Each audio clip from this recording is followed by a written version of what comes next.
not knowingly to do harm.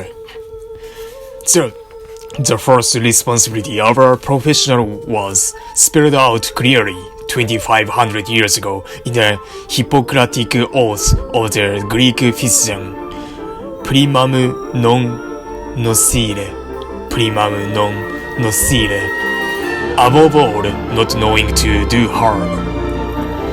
No professional, be he doctor, lawyer, or manager, can promise that he will indeed do good for his client. All he can do is try. But he can promise that he will not knowingly do harm, and the client, in turn, must be able to trust the professional not knowingly to do him harm. Right? Otherwise, he cannot trust him at all. The professional has to have autonomy. He cannot be controlled, supervised, or directed by the client.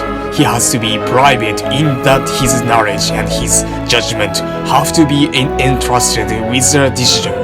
But it is a this is a foundation. But this is a foundation of his autonomy, and indeed it's rational that he see himself as affected with the public interest. A professional, in other words, is private in the sense that he is autonomous and not subject to political or ideological control.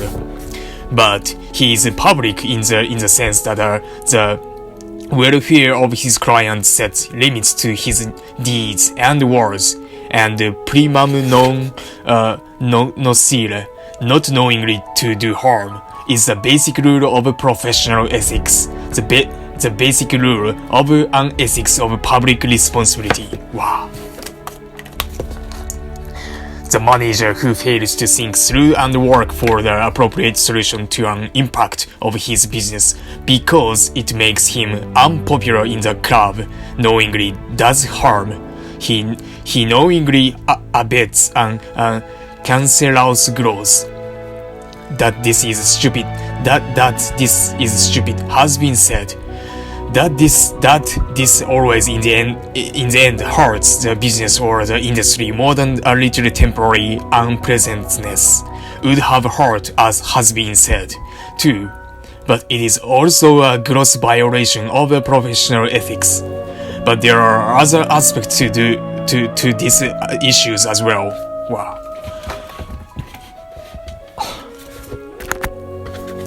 American managers in particular tend to violate the rule, usually without knowing that they do so, and in so doing they cause harm, especially with respect to executive compensation, use of benefit plans to impose golden fetters on the people in the company's employ, their profit rhetoric.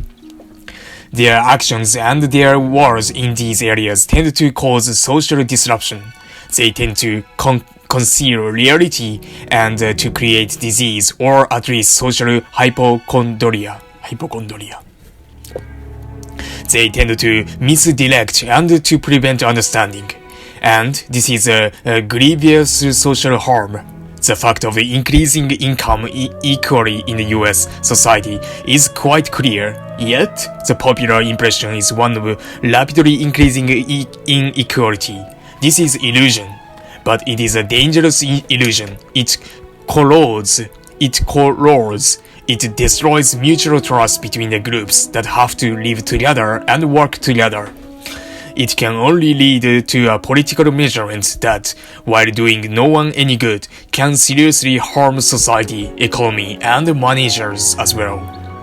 The $500,000 a year that the chief executive of one of the giant corporations is being paid is largely make-believe money. Its function is a status rather than the income. Wow. Most of it, whatever tax loopholes the lawyer might find, is immediately taxed away.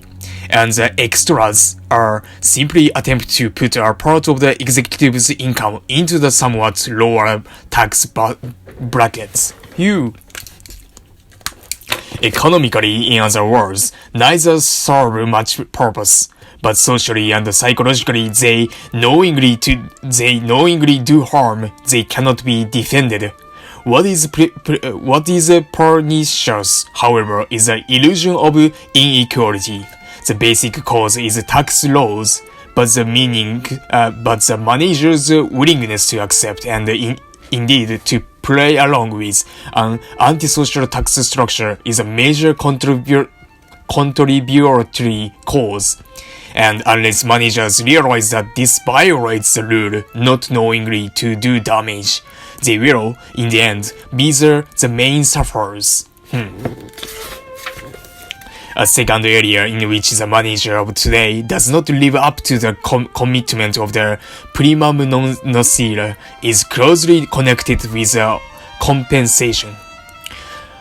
Retirement benefits, extra compensation, bonuses, and stock options are all forms of the compensation from the point of view of the enterprise, but also from the point of view of the economy.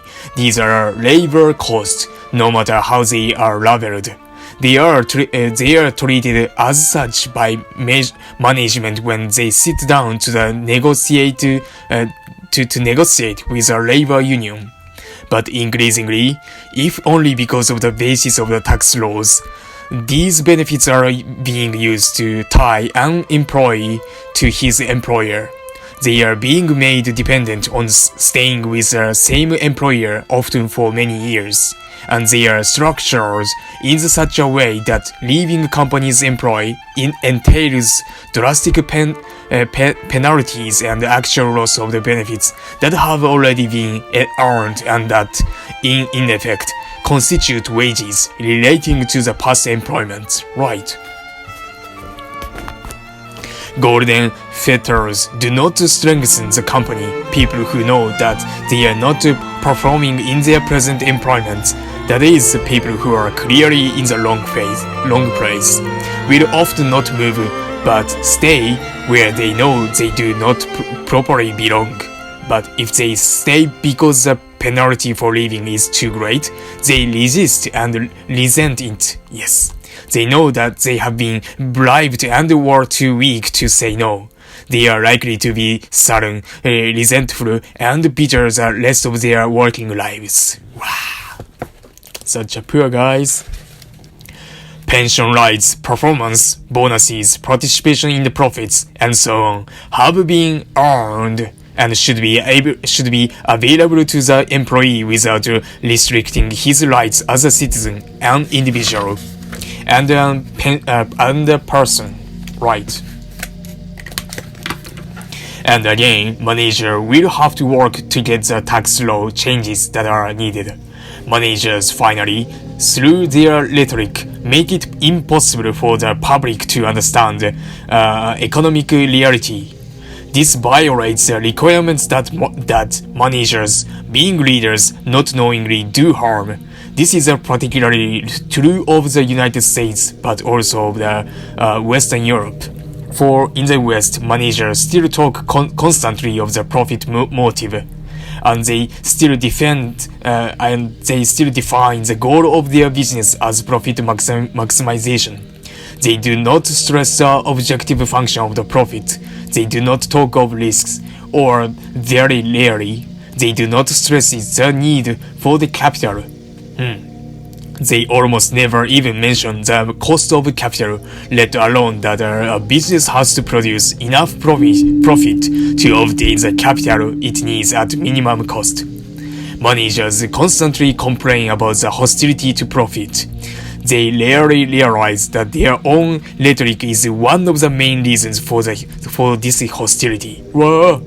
For indeed, in this term of the management uses, when it talks to the public, there is no possible justification for profit, no explanation for its existence, no function it performs. There is only the profit motive, that is, the desire of some anonymous capitalist, and why that desire should be indulged in by society any more than bigamy, for instance, is never explained.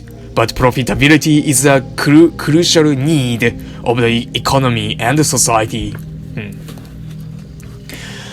primum non nocere may seem tame compared with a rousing course for statesmanship that around in today's manifestos on the social responsibility. But as physicians found out long ago, it is not an easy rule to live up to. Its very modesty and self-constraint make it the right rule for the ethics that managers need, the ethics of responsibility.